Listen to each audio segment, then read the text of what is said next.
Hi, I'm Brenda Nkirote. I wear a couple of hats, but today I'll introduce myself as the CEO and founder of Femibag. Femibag is eco-friendly disposable bag for sanitary towels, used sanitary towels to be very precise. We started in 2020, October 5th, 2020. However, our journey started back in 2016.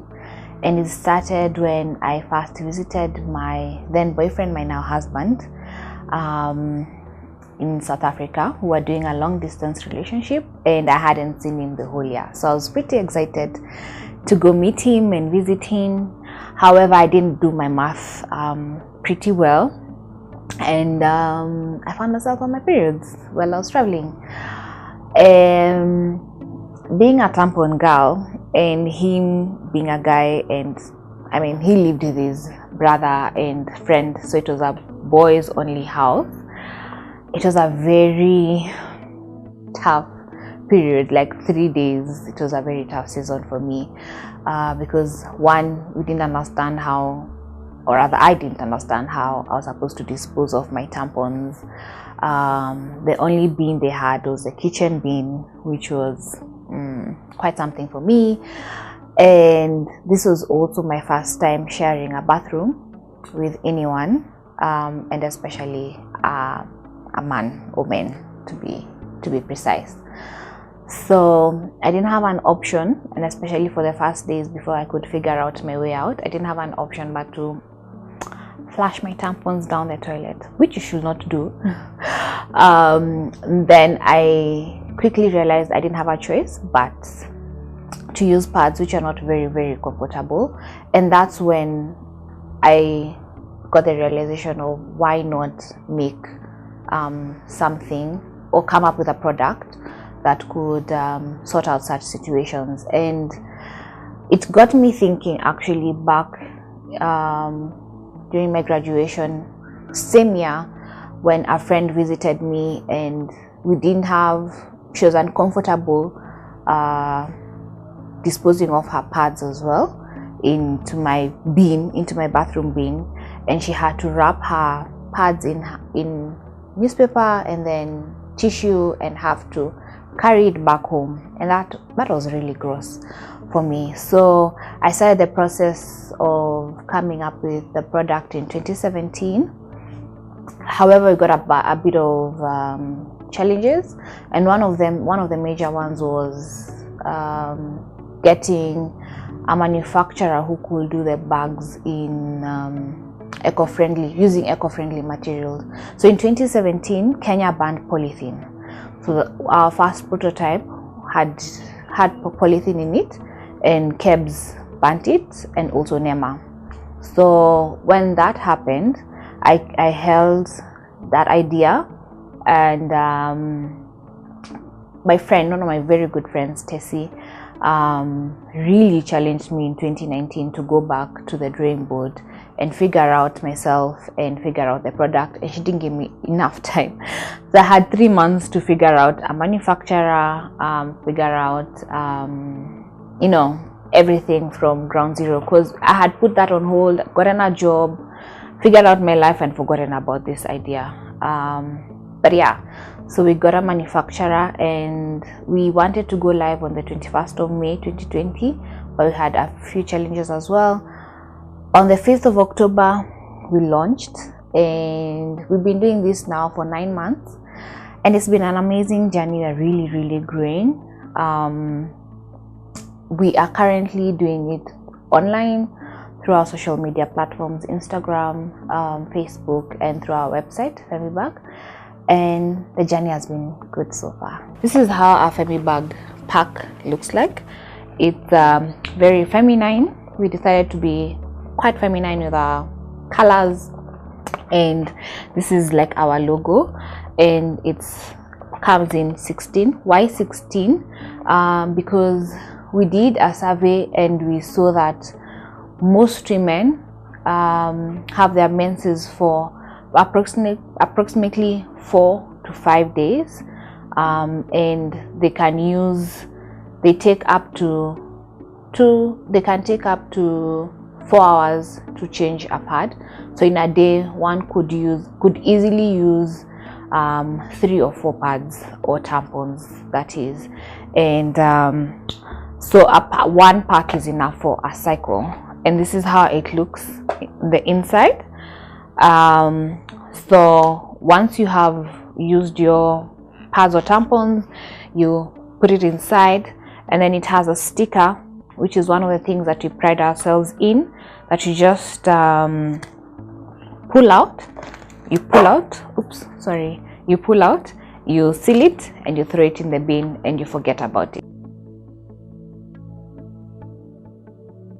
My journey in Centonomy started back in the day when I really wanted to take up a different course back in 2018, but that didn't work out. And then the scholarship came up for entrepreneurship, and I really wanted to learn a bit more, or rather to just know how to figure out finances in my business. And I remember I was just walking around in downtown, and I saw that ad, and I just remember calling my husband. I was just like, please apply for me. I need to apply for this thing ASAP, because I can't not take up this opportunity. And luckily we were chosen, and we got the scholarship, and so far it's been amazing. Two of my most interesting units have been one that we learned about break-even, and that was mind-blowing. I had an idea. I'm an accountant by profession. I had an idea of what break-even, I had an idea of the break-even point in my business, but Raidaka put it in such a way that was so phenomenal. And now in every meeting, we have weekly meetings at Femibag, and in every meeting all we talk about is, okay, so how do we increase our sales to get to a break-even? Can we shorten the time, because we know how long it will take for us to break even? Can we shorten that time? Is it possible? What are the marketing strategies and whatnot? The other unit that was really good, that I really enjoyed, was a marketing class, and that I implemented. One of the things that she spoke about was it was very simple actually. It was just like, when you're not online, and especially on Facebook, people are not very kind to small businesses when you don't respond to DMs, but this is in the middle of the night, you know. Can you then have like a message, like a, you know, just a message that goes out automatically that says, okay, hi, what's up? We're not online at the moment. These are our working hours. This is our number. And I thought that was really good. And I immediately after class, we implemented that at Femibag. So those two classes were really good. I'm looking forward to the accounting classes as well. That I can't wait for. So far the journey has been nothing short but amazing. It's been so good. I have done units on entrepreneurship in my undergrad, in my master's, but this one gets it. This one gets it. I love it. What I'd tell someone, having done business from when I was in second year, I started with selling mitumba. We sold clothes, and now we're selling Femibag. And looking back as to why I closed those businesses was because I didn't understand my why. What was the reason that made me start this business? Was it fully money? Definitely a business should give you money, one way or the other. However, what is your deeper why? And I'd tell anyone who wants to start, even in saturated markets, find your why, find your niche. Know that before you go in, and always have it written somewhere. Then you never forget your direction or where you're heading to. A support system is very important. If it was honestly not for Tessie, we wouldn't be celebrating our 1 year in 2 months, and a support system got me here. Getting a group of women was very important for me. So if you can get anyone who holds your hand in this journey, to be very important. 3, have your things figured out. What I mean is, if you can't afford someone, get your finances done by someone.